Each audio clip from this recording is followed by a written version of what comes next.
anachukua tena boli. Nixon Kibabage anachanja kwenye nafasi. Kante Alassane Maodo na anachukua mpira tani Luemba chanja Shikijara.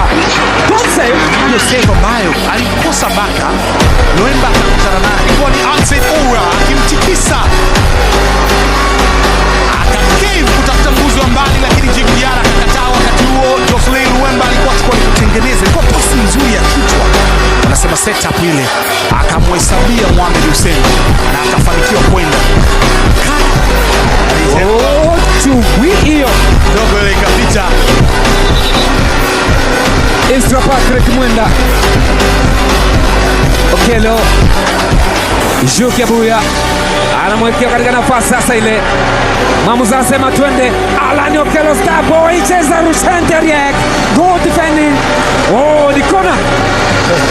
Kwa spidi ambayo yeye tayari alikuwa ameachwa, lakini akadive kama mkizi, akaufikia mpira na kuutoa. Huyu hapa kwenye net. Lakini mwamuzi msaidizi akaenda kusema kwamba tayari alikuwa amejenga kibanda. Yanyua. Hiyo hapo. Rushan alipokea.